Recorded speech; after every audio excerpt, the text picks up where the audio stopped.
नमस्कार दोस्तों, मेरा नाम है कृष्णा। स्वागत है आपका द हिंदू और इंडियन एक्सप्रेस 5 मिनट में हिंदी भाषा में। आज है 29 दिसंबर 2020। तो देखते हैं न्यूज़ में क्या कुछ है। पहली जो न्यूज़ है वो हिंदू और इंडियन एक्सप्रेस के अलावा पीआईबी से ली गई है। तो ये मोनपा पेपर या मोन शुगु अरुणाचल प्रदेश का है। तो मोनपा ट्राइब्स हैं, वहाँ के लोकल जो आदिवासी हैं उनमें से एक मोनपा है।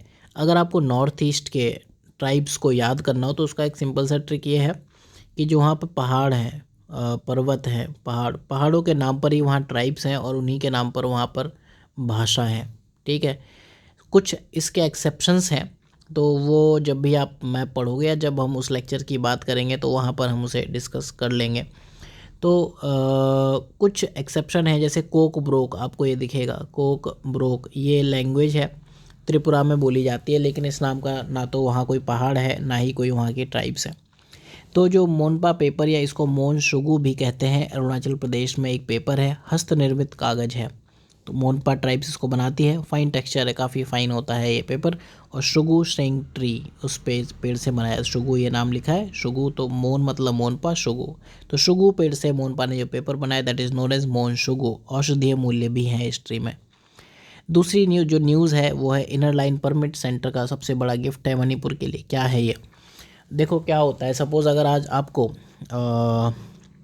आपको जाना है यूके, ठीक है, आप इंडिया में रहते हो तो आपको वीज़ा अप्लाई करना पड़ेगा। यूके आपको देगा वीज़ा, ठीक है।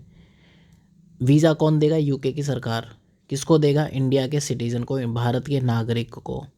ठीक, जब आपके पास ये वीज़ा होगा तभी आप यहाँ पर लीगली रह सकते हो, नहीं एक्सपायर हो गया तो फिर आप वहाँ पर इलीगल रेजिडेंट कहलाओगे, आपको जेल भेजा जा सकता है।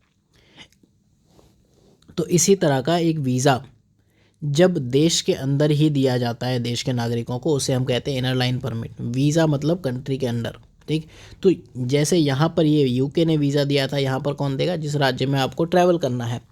तो संबंधित राज्य सरकार द्वारा जारी किया गया एक आधिकारिक यात्रा दस्तावेज है इनर लाइन परमिट, जो किसी भारतीय नागरिक को, ये याद रखना, किसी और कंट्री का आदमी नहीं जा सकता, भारतीय नागरिक को सीमित अवधि के लिए उस क्षेत्र में यात्रा की अनुमति देता है।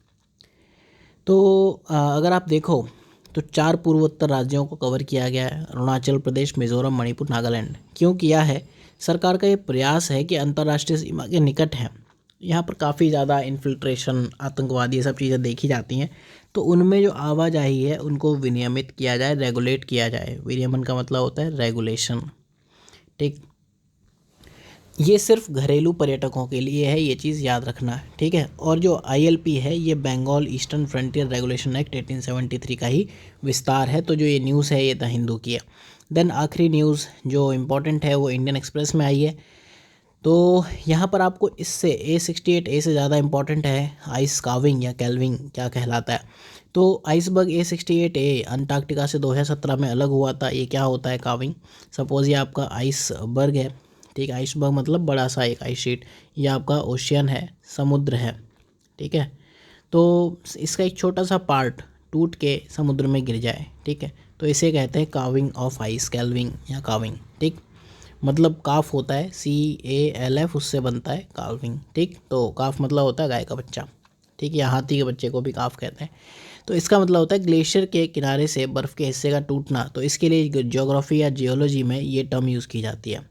ठीक, तो इस लेक्चर में इतना ही। आपके समय के लिए बहुत बहुत धन्यवाद जो आपने दिए 4 minute 5 minute. Karol Bagh new Delhi में एक ऑफलाइन बैच है that is going to start, आप उसे ज्वाइन कर सकते हो। एंड अपार्ट फ्रॉम दैट जो भी कंटेंट है, लेक्चर है, आप यहाँ पर स्पेशल कोर्सेज में जाकर हिंदू का जो कंटेंट है वो हिंदी मीडियम में भी अवेलेबल है। यहाँ पर इस लिंक में आप क्लिक करोगे तो फिर आप उसको डाउनलोड कर सकते हो।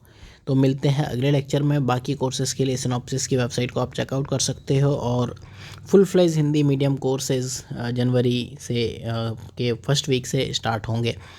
तो जैसे ही मेंस स्टार्ट होगा तभी हमारे फुल फ्लेज जो हिंदी मीडियम के बैचेस हैं वो स्टार्ट होंगे। Lectures are already recorded allot.